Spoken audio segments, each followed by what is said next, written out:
Salut tout le monde et bienvenue dans cette nouvelle vidéo. Aujourd'hui, je vais corriger avec vous un exercice classique très intéressant qui débouche sur une formule extrêmement intéressante. C'est une formule vraiment très belle. C'est une formule qui donne la valeur de pi avec des factoriels en fonction de factoriels et en fonction de puissance. C'est cette formule qu'on appelle la formule de Wallis.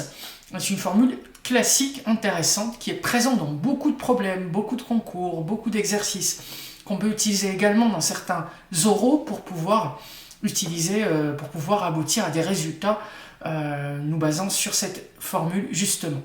Donc je vais aborder cette formule de Wallis à travers un exercice que je vous invite à faire, qui nécessite des connaissances en intégration, le calcul de l'intégrale sur les fonctions trigonométriques, notamment le cosinus et le sinus, certaines techniques comme l'intégration par parties, les suites numériques évidemment, la croissance, la décroissance, la monotonie d'une suite, l'équivalence, etc., etc. Donc je vous invite à mobiliser toutes vos connaissances, à mettre la vidéo sur pause et à essayer de faire l'exercice par vous-même, et puis à me dire par la suite si vous arrivez à trouver les résultats des questions que je propose dans l'exercice. N'hésitez pas les amis, si vous appréciez ce contenu, le contenu sur cette chaîne, mes explications, les sujets que j'aborde, les thèmes que je détaille, à vous abonner à cette chaîne, à activer la cloche. Ça permettra de faire gagner en visibilité cette chaîne et tout le travail qui est fourni. N'hésitez pas également à commenter, à liker, à partager avec vos commentaires, vos likes. J'ai eu énormément de commentaires constructifs, des choses effectivement, quelques raccourcis que j'ai utilisés sont bien justifiés, notamment sur l'histoire des équivalents. J'ai eu 2 remarques très pertinentes effectivement, que je vais effectivement aborder, et je vais peut-être consacrer une vidéo entière à une remarque qui m'a été faite et qui est vraiment pertinente et très importante sur les équivalents et sur le passage à l'exponentielle dans l'équivalence, qui est vraiment un sujet dangereux auquel je vais consacrer une vidéo entière.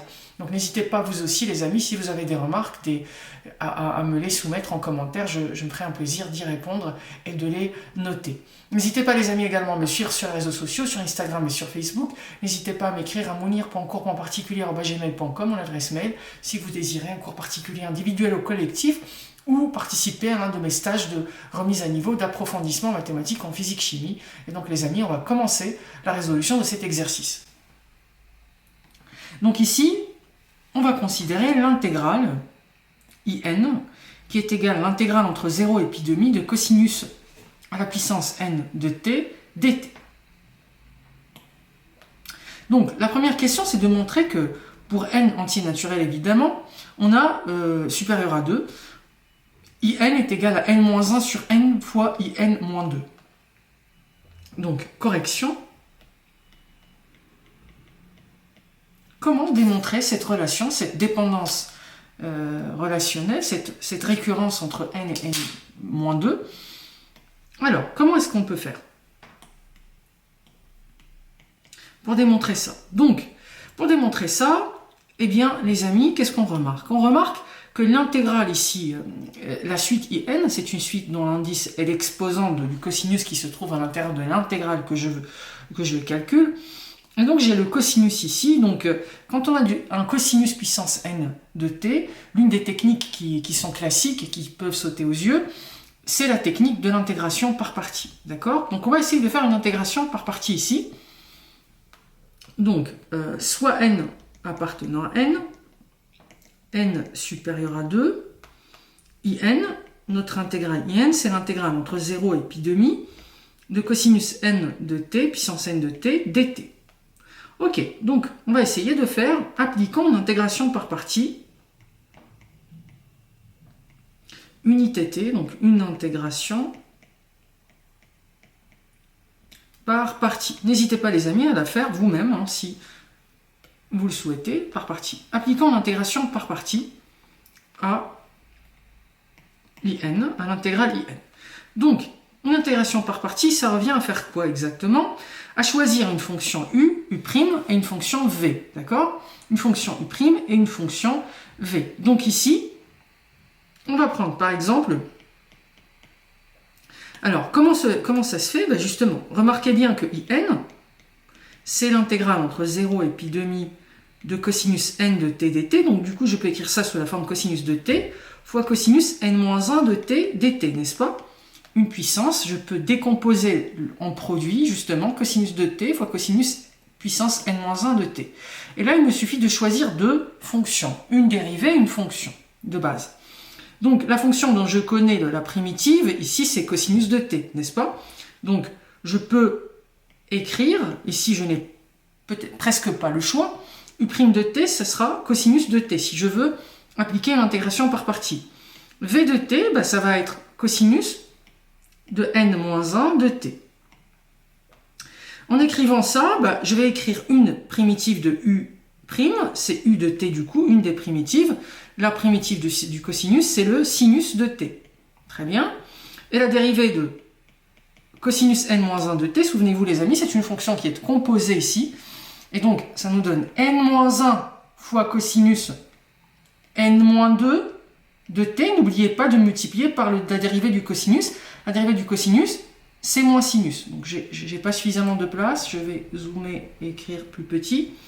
v' de t, ça nous fait n-1 fois cosinus n-2 de t fois la dérivée du cosinus. Donc, c'est moins sinus de t.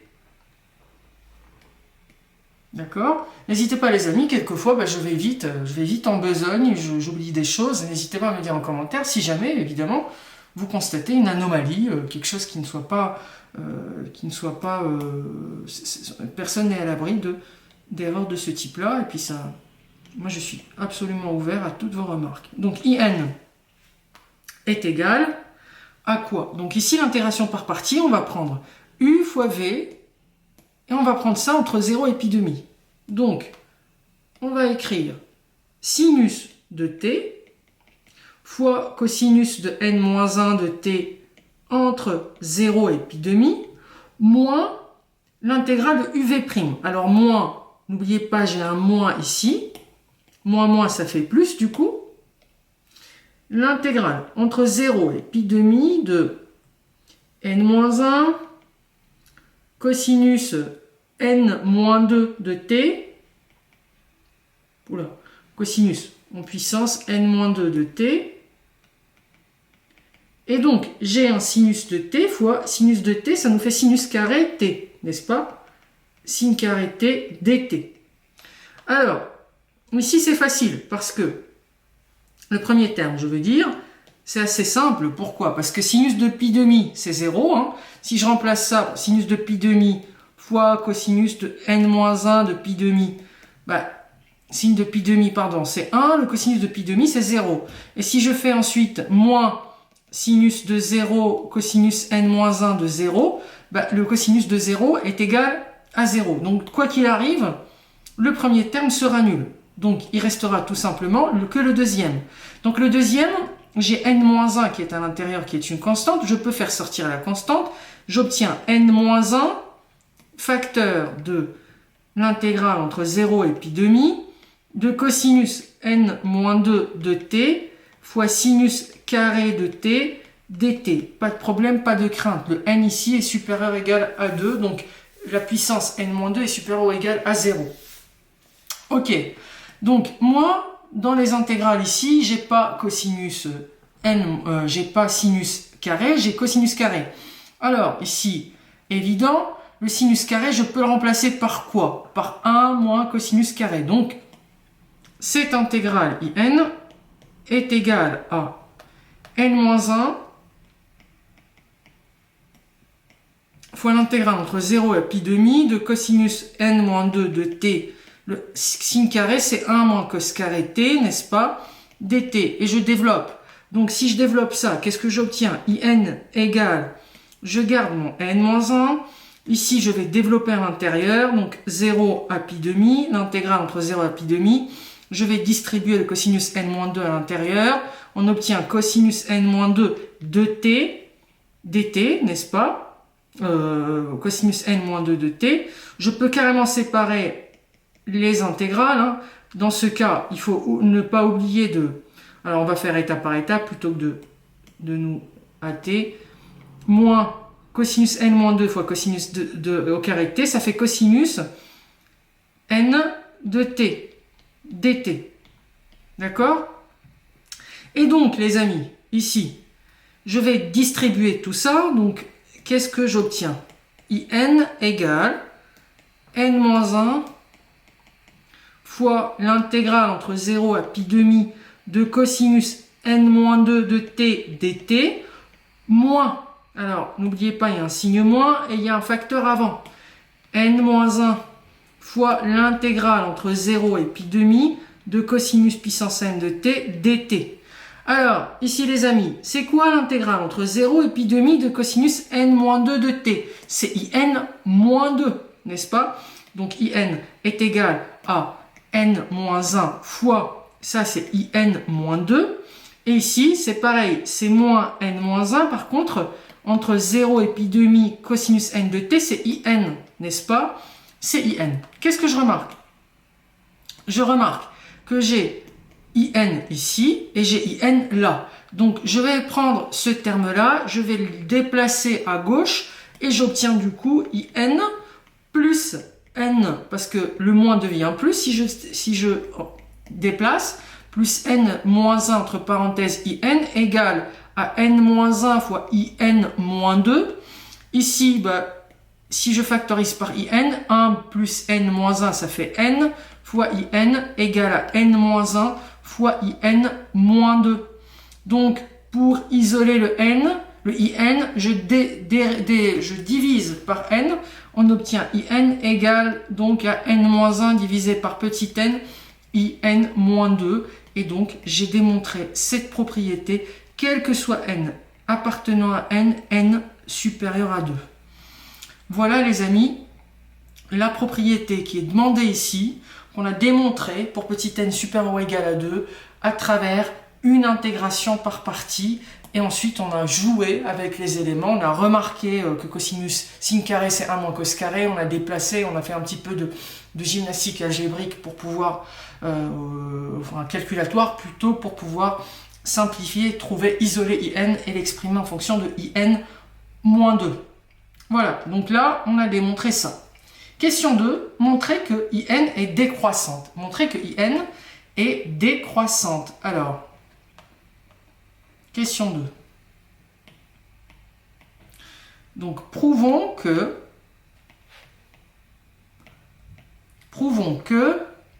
in est décroissante. Alors, beaucoup seraient tentés d'utiliser le résultat qu'on vient de faire ici. Piège, il y a une façon très simple pour démontrer ça. Ça n'est pas de regarder la question précédente, mais c'est de regarder la définition de in, n'est-ce pas? Donc, on va considérer n soit n, un entier naturel, d'accord? Très bien. Et t, un réel, d'accord? Peu importe. Bon, bah, considérons-le, puisque de toute façon, par la suite, je vais faire la primitive ou l'intégration, considérant t un élément entre 0 et pi demi, un réel entre 0 et pi demi. Qu'est-ce qu'on a? On sait que cosinus de t est inférieur à 1, n'est-ce pas? On sait que le cosinus de n'importe quoi est entre moins 1 et 1. Donc, si je multiplie à gauche par cosinus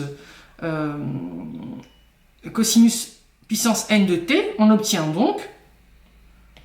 donc cosinus puissance n plus 1 de t est inférieur à cosinus de puissance n de t, n'est-ce pas?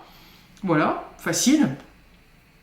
Et ensuite, d'où je vais faire l'intégration. L'intégrale entre 0 et pi demi de cosinus puissance n plus 1 de t dt est inférieure à l'intégrale entre 0 et pi demi de cosinus puissance n de t dt. D'accord? Et donc les amis, bah, ça c'est quoi? Ça c'est in plus 1 et ça c'est in. Donc, in plus 1 est inférieur à in, ce qui signifie, par conséquent, in est une suite décroissante.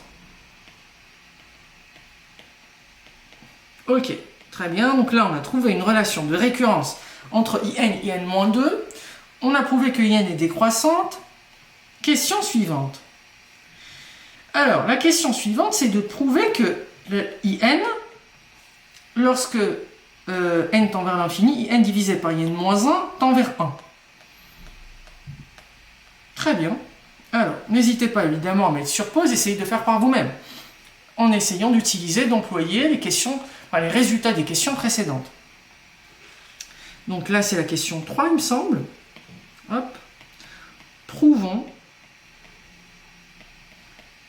que la limite, du coup, lorsque n tend vers l'infini, de in divisé par in moins 1 est égal à 1. On doit prouver ça.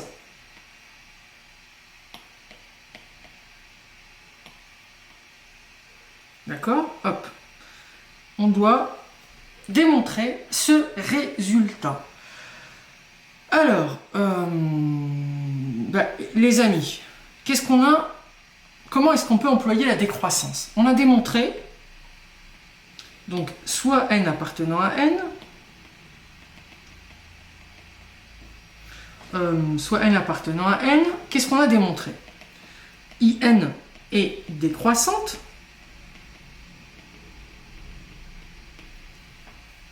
Donc, in, d'une part, est inférieur à in moins 1, n'est-ce pas? Vous êtes d'accord? Et qu'est-ce qu'on peut dire aussi?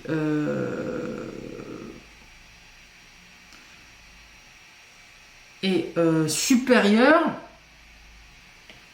et on est supérieur,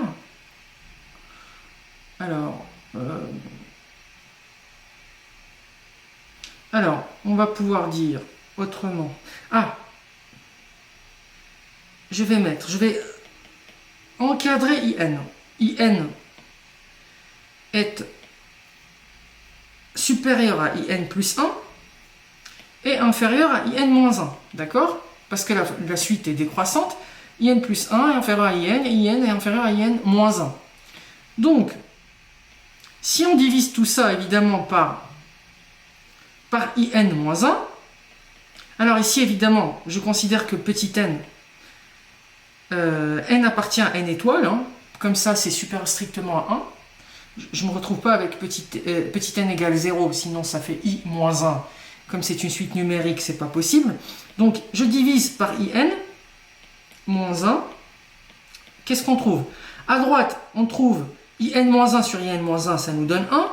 Et à gauche, ça nous fait in plus 1 divisé par in moins 1. Mais, ok, in plus 1 sur in moins 1. On sait par ailleurs quoi? Qu'est-ce qu'on a démontré à la première question? Par ailleurs, qu'est-ce qu'on sait? Par ailleurs, on sait que in plus, in moins 2, ou in tout court, on a démontré que in tout court, c'était quoi par rapport à in moins 2? In, c'est n moins 1 sur n,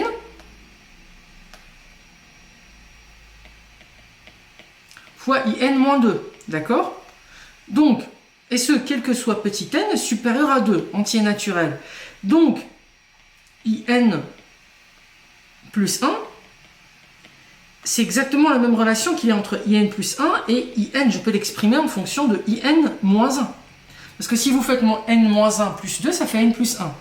Donc ici, c'est petit n, et en bas, c'est justement n plus 1, d'accord? Donc vous prenez n moins 1, donc là ça fait n plus 1 moins 1, ça fait n, et en bas je garde petit n. D'où in plus 1 divisé par in moins 1 est égal à petit n divisé par n plus 1, d'accord? Très intéressant. Revenons maintenant à notre encadrement. L'encadrement, qu'est-ce qu'il y a dedans? In sur in moins 1, d'où donc in sur in moins 1, d'une part est inférieur à 1, et d'autre part est supérieur à in plus 1 sur in moins 1, qui est donc égal à n divisé par n plus 1. Ok, donc ça, c'est plus intéressant. Et maintenant, il ne reste plus qu'à donner le coup de grâce à cette démonstration. Comme, quelle est la limite lorsque petit n tend vers l'infini de petit n divisé par n plus 1? c'est égal à quoi les amis? C'est égal à 1, n'est-ce pas? Parce que si vous factorisez en haut par n, en bas par n, ça fait 1 sur 1 plus 1 sur n. Hein? Donc les amis, je ne vais pas m'attarder là-dessus, c'est une vidéo qui s'adresse plutôt aux mathématiques supérieures. Ici, pour les amis qui sont largués pour cette limite-là, c'est assez facile, hein, on démontre, on factorise tout simplement. En bas, on factorise par n, ça fait 1 plus 1 sur n, et on simplifie. Donc ça nous fait 1 sur 1 plus 1 sur n. Ça tend vers 0 lorsque petit n tend vers l'infini, donc ça tend vers 1. Je referme la parenthèse. Donc, puisque j'ai réussi à encadrer l'expression in sur in-1 entre un terme qui tend vers 1 et un terme qui est égal à 1, qu'est-ce qu'on peut déduire? En définitive,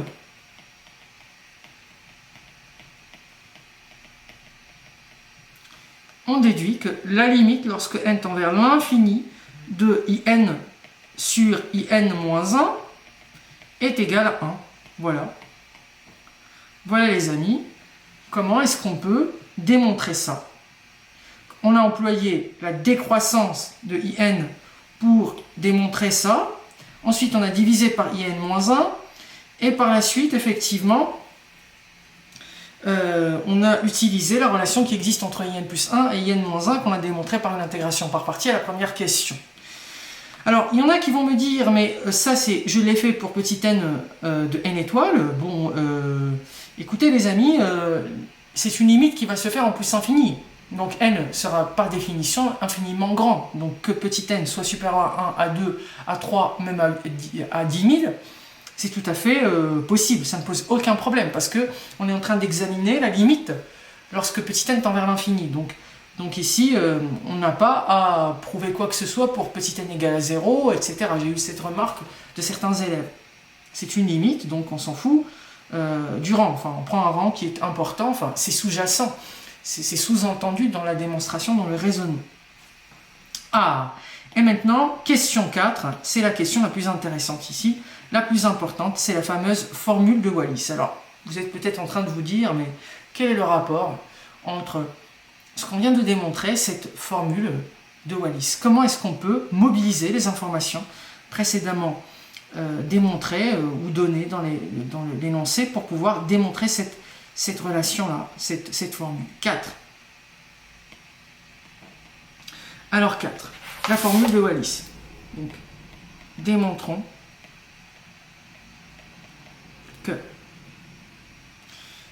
que pi, c'est la limite lorsque p, ici, tend vers l'infini, de 2 puissance p fois factoriel p puissance 4 divisé par p fois 2p factoriel puissance 2. Comment démontrer ça? Alors, afin de démontrer ce résultat, je vous invite à utiliser, donc si vous voulez un indice et vous voulez le faire vous-même, essayez d'utiliser la relation entre i de p et i de p moins 2, ou entre i de p plus 1 et i de p moins 1, d'accord? Alors, on s'intéresse au quotient, enfin à la relation plutôt,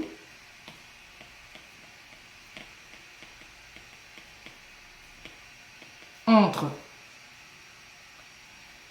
i de p et i de p plus 1.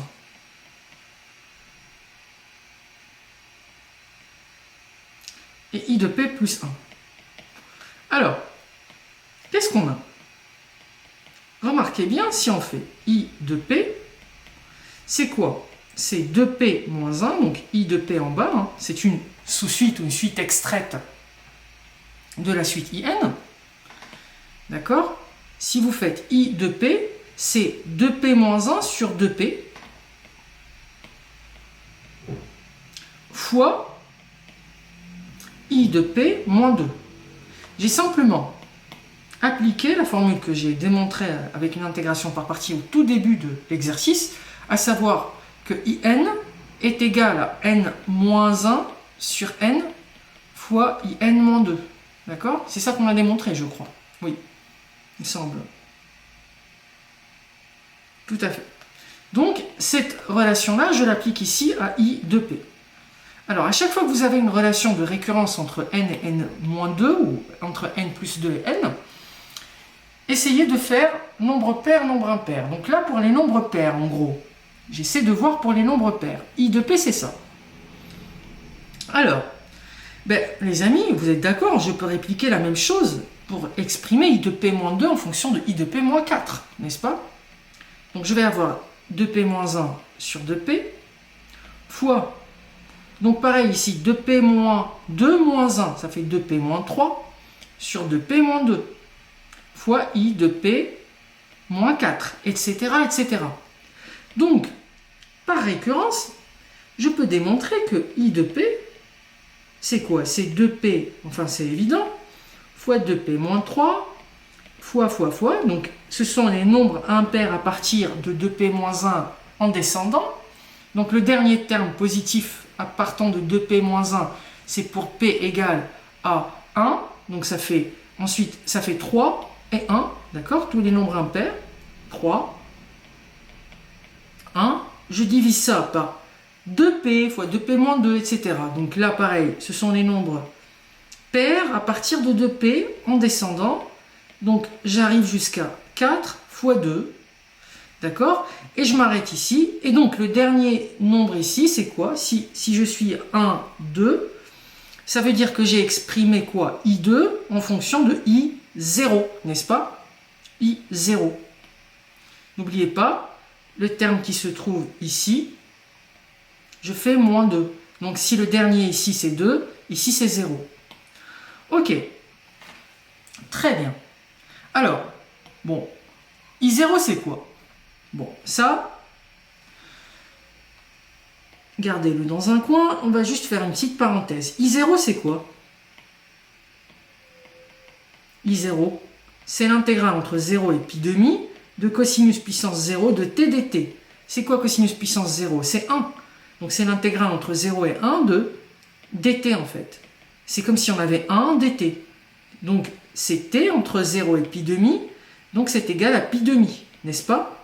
Donc ce I0, je peux le remplacer par pi demi. Ah, vous voyez la relation déjà commencer à se tracer entre pi et i, et in. Donc comment est-ce que je peux écrire I de P? Donc ça, c'est une parenthèse. Hein. I de P, donc, reprenons notre exemple, c'est 2P-1 fois 2P-3 fois. Ok. Si je multiplie que les nombres impairs entre eux. Ici, si je multiplie en haut et en bas par les nombres pairs. Alors, c'est comme si j'avais rien fait parce que je multiplie en haut par le même nombre et en bas par le même nombre. Multipliant le numérateur et le dénominateur par les nombres pairs. Je vais l'écrire ici. Comme ça, c'est plus clair pour vous, parce que oralement, ça ne s'imprime peut-être pas. Donc, on multiplie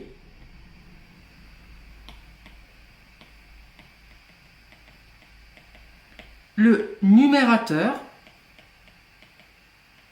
et le dénominateur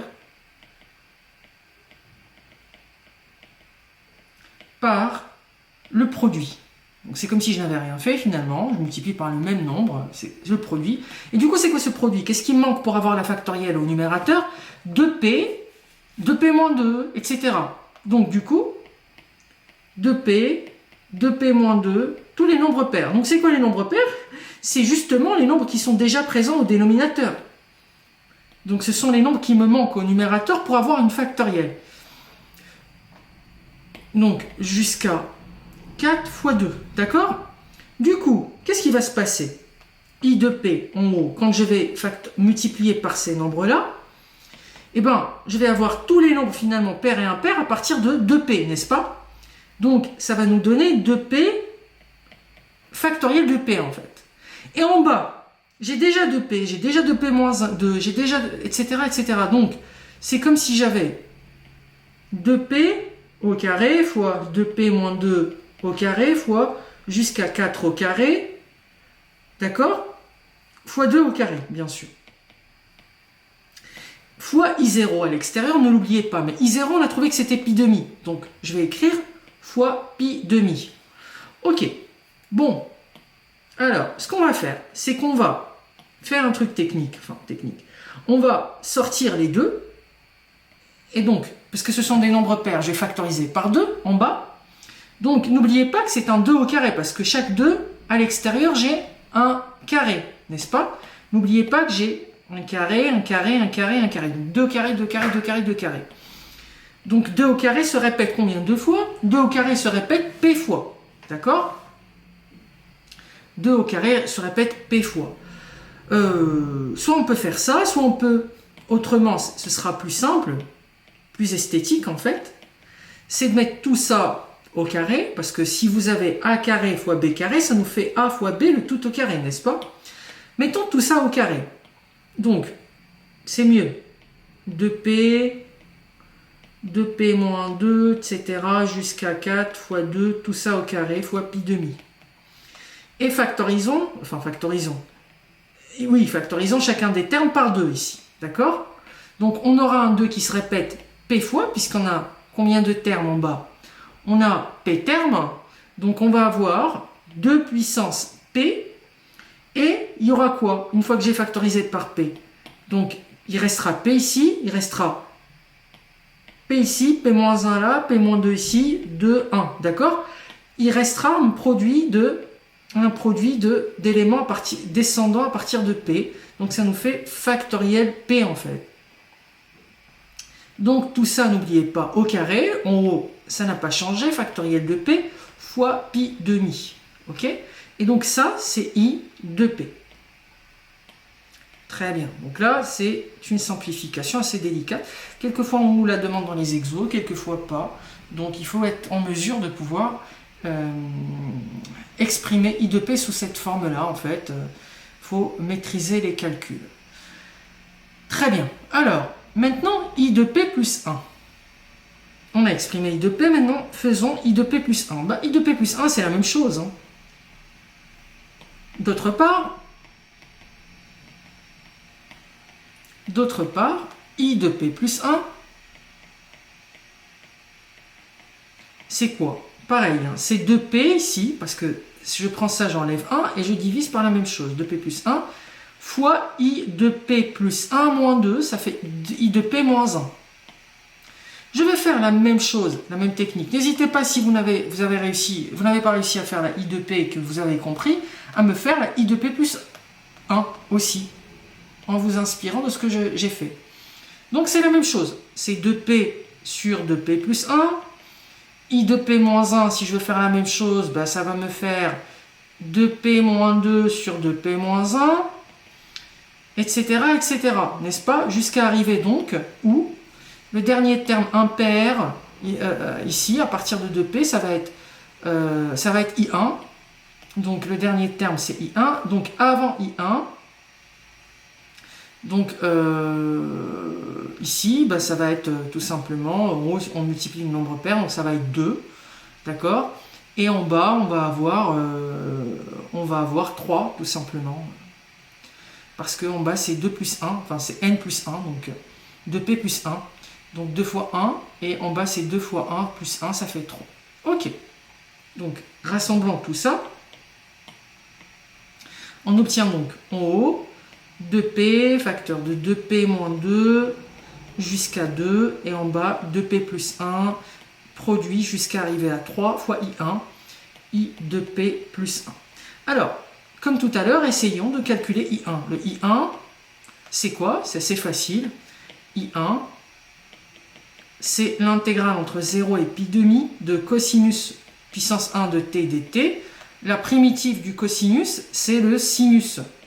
Donc, c'est sinus de t entre 0 et pi demi. Ça nous fait sinus pi demi qui est égal à 1 moins sinus 0 qui est égal à 0. Donc, I1 est égal à 1 finalement. Aucun problème. Ok. Donc, revenons ici à I de P. Poursuivons ici en remplaçant par I1 par 1. Ok, donc I 2p plus 1 égale. Donc, on a 2p fois 2p moins 2, etc., etc. Donc déjà, ici, vous voyez bien, assez simple. Si je factorise par 2 chacun des termes, on va avoir ici, par exemple, c'est 2 fois p. Ici, ça fait 2 fois p moins 1. Ici, ça va faire 2 fois p moins 2. Et le 2 va se répéter p fois, d'accord? Donc, ça nous fait 2 puissance p. Et p fois p moins 1, etc., ça fait factoriel p, d'accord? Je divise en bas par 2p plus 1, etc. Donc là, je vais garder ça. On va voir comment on va résoudre cette histoire du dénominateur. Donc, 2p plus 1 fois 2p moins 1, etc. jusqu'à arriver à 3, en fait, fois i1. i1, c'est 1. Donc, en bas, qu'est-ce qui va me manquer? Ce qui va manquer en bas, ben, ça va être les nombres pairs. D'accord? Ça va être les nombres pairs à partir de 2p. Donc, je dois multiplier par 2p, 2p moins 2, etc. 2p fois 2p moins 2 et compagnie. D'accord? Donc, en haut, je vais multiplier. En haut et en bas, je vais multiplier par les nombres pairs. Donc, 2p, 2p moins 2, tac, jusqu'à arriver donc à 2 fois 1. 2, tout simplement. Et en bas, quand je vais multiplier par les nombres pairs, ça va nous faire 2p plus 1 fois, bon, ça va faire tout simplement 2p plus 1 factoriel, quoi. D'accord? Factoriel de p plus 1. Alors, donc, par contre, ici, je vais faire comme tout à l'heure. Je vais prendre les deux, je vais les mettre à part, je vais les multiplier entre eux, donc ça va nous donner une puissance. Et donc, je vais avoir un factoriel p fois 2 puissance p. D'accord? Donc, 2 puissance p ici, il faut factoriel p. Ici, ça va nous faire 2 puissance p fois factoriel p. D'accord? Donc, c'est la même chose ici. Hop. C'est la même chose. Et en bas, je vais avoir factoriel de p plus 1. Et ça nous donne i de p plus 1. Donc, i de p plus 1 est égal à 2 puissance p fois factoriel p au carré sur factoriel de p plus 1. Qui est donc, alors, pour être raccord avec tout à l'heure, bon, j'allais dire 2p plus 1 fois factoriel p, fois factoriel de p, mais on va le faire tout à l'heure, ne vous inquiétez pas. Ok, donc là on a exprimé i de p, on a exprimé i de p plus 1. Ok, très bien. Donc les amis, si je veux exprimer pi demi, il suffit de faire, essayer de faire i de p sur i de p plus 1. Alors, si on fait i de p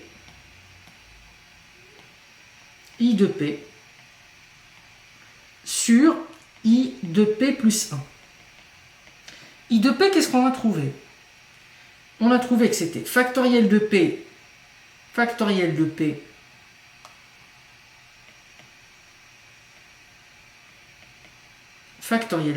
ok, divisé par 2 puissance p fois factoriel p,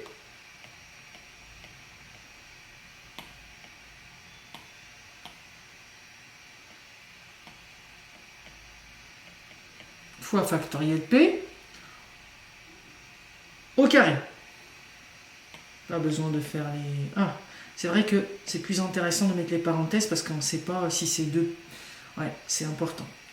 Donc tout ça au carré. Alors effectivement, faites attention, si vous pouvez mettre des parenthèses entre les factoriels, comme ça c'est plus précis en fait. Ok. Fois pi sur 2, bien sûr, n'oublions pas le pi sur 2. Je divise par 2 puissance i de p plus 1, ça revient à faire quoi? Ça revient à multiplier par l'inverse. Donc c'est comme si je multipliais par 2p plus 1 factoriel de p plus 1 sur 2 puissance p fois factoriel p au carré. Alors encore une fois ici au carré, hein, mettez la factorielle entre parenthèses parce que ça peut prêter à confusion. Ok. Voilà, partout, le factoriel p entre parenthèses. Voilà, donc là, c'est bon, là, ok. Très bien. Donc, ok. Là, il y a quelques simplifications. Déjà, remarquez bien, ici, c'est la même chose. Hein. 2 puissance P factoriel P au carré. Donc, I de P sur I de P plus 1 est égal. Donc, en bas, ici, on peut faire 2 puissance P fois factoriel P au carré fois au carré, ça fait puissance 4, n'est-ce pas? Puissance 4. Et en haut, 2P plus 1, factoriel de P plus 1, c'est 2P plus 1 fois factoriel de P, n'est-ce pas? Donc ça nous fait 2P plus 1 fois factoriel de P au carré, fois pi sur 2. D'accord? Fois pi sur 2. Donc, je peux exprimer pi. D'où je peux exprimer pi sous la forme de ça. Donc, je peux diviser ou multiplier par l'inverse de ça. Donc, pi est égal à 2 puissance p fois factoriel p le tout puissance 4 divisé par 2p plus 1 fois factoriel de p le tout au carré fois i de 2p sur i de p plus 1. Et là, c'est super intéressant. Pourquoi, les amis? Parce que justement, si vous faites tendre p vers l'infini, on a i de p sur i de p plus 1, c'est égal à 1, n'est-ce pas? Comme la limite lorsque n tend vers l'infini, on l'a démontré de in sur in plus 1 est égal à 1, d'accord? Alors forcément, si je fais tendre p vers l'infini, i de p sur i de p plus 1, ça va tendre aussi vers 1, n'est-ce pas? Donc, si vous faites la limite lorsque p tend vers l'infini de quoi? De tout ça, donc de 2 puissance p fois factoriel p puissance 4 sur 2p plus 1 fois factoriel de p puissance 2 fois i de p sur i de p plus 1, c'est comme si vous aviez fait la limite, en fait, que de la première partie, parce que de toute façon, ce quotient tend vers 1. Donc, la limite de ça égale à la limite de pi, parce que pi, c'est égal justement à ça. Mais comme pi est une constante, puisque ça tend vers 1, donc d'où pi, finalement, est égal à la limite, lorsque p tend vers plus l'infini, de 2 puissance p fois factoriel p, puissance 4, divisé par 2p plus 1 fois factoriel de p au carré. Et donc, ce qu'on vient de démontrer là, que pi c'est égal à cette limite, c'est ce qu'on appelle la formule de Wallis. C'est la formule de Wallis. Donc la démonstration nécessite beaucoup de rigueur, comme vous avez pu le voir, une bonne concentration, de ne rien lâcher en termes de calcul, de rester hyper focus, et vous voyez que finalement, il n'y a rien de difficile en fait, si on suit étape par étape le calcul. Voilà les amis pour l'intégrale de Wallis. Alors, je ne vais pas me contenter de ça, on va voir la dernière question, c'est la recherche d'équivalent de IN. La recherche d'équivalent de IN. Alors, équivalent de IN.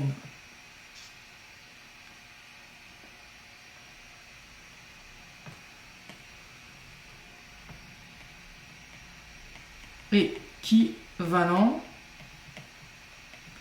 de IN. L'équivalent de IN.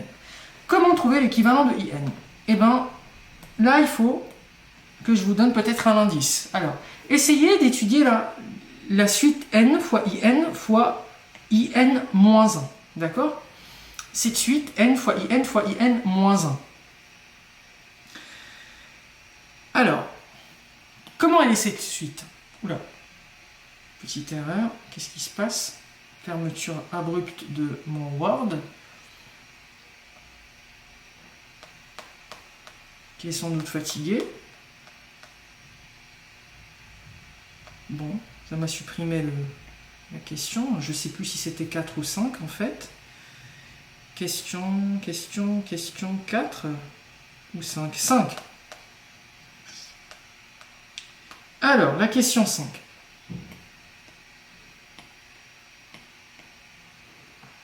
Alors, je disais justement l'étude de l'équivalent de IN. L'étude de l'équivalent de IN. Comment étudier l'équivalent de IN? Donc, on a N fois IN moins 1. Essayez d'étudier cette suite. Ça, c'est égal à quoi, les amis?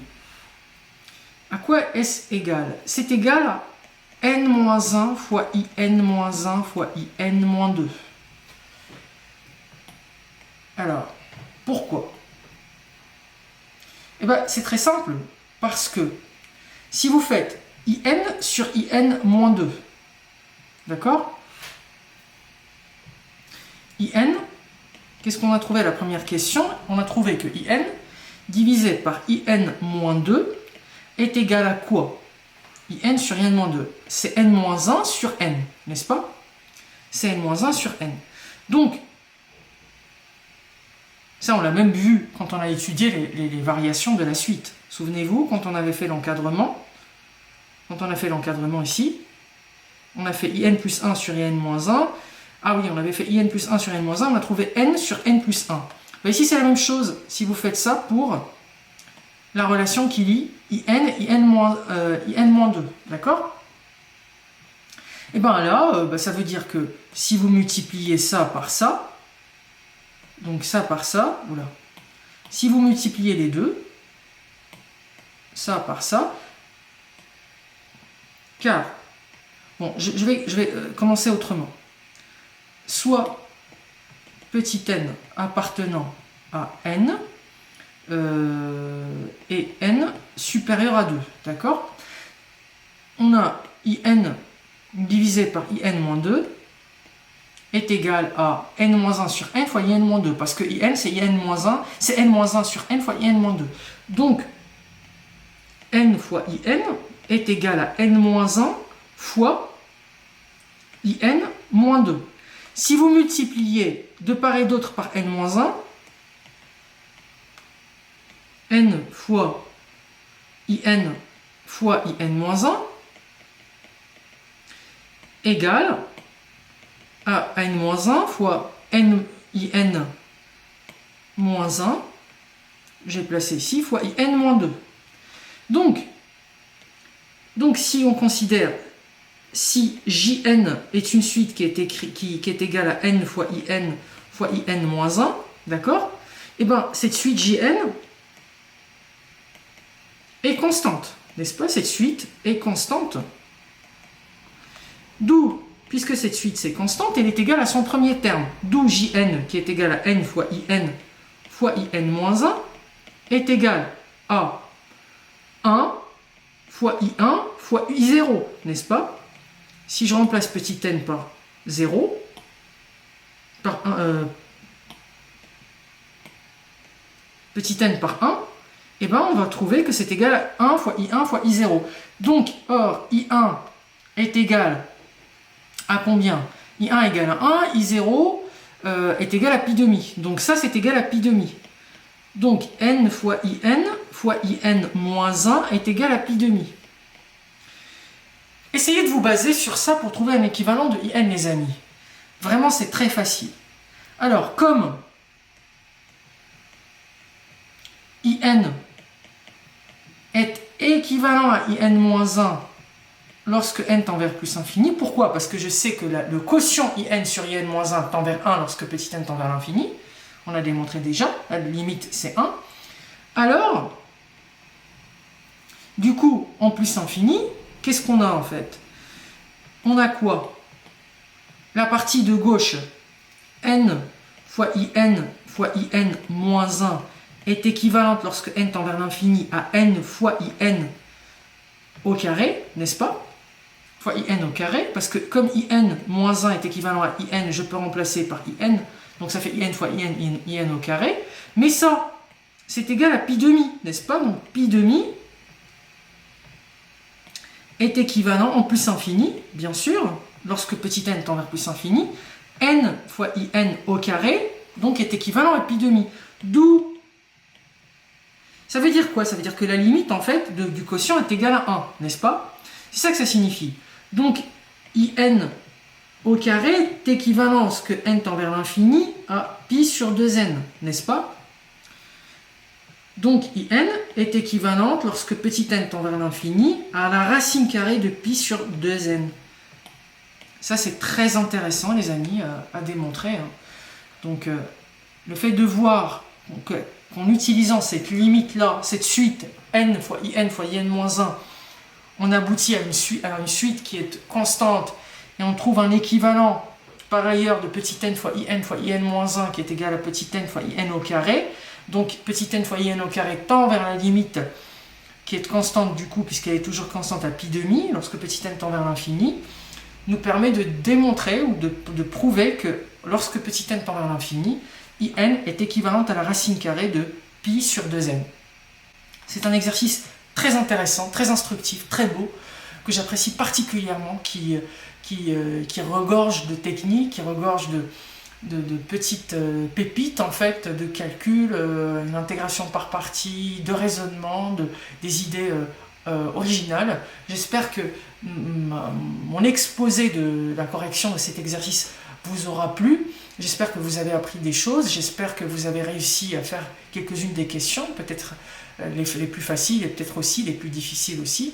N'hésitez pas à me dire en commentaire.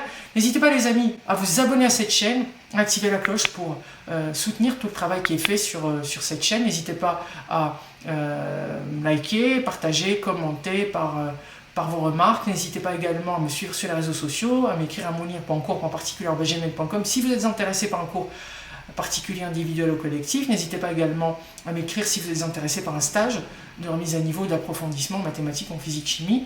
Et je vous dis les amis à très bientôt pour une nouvelle vidéo.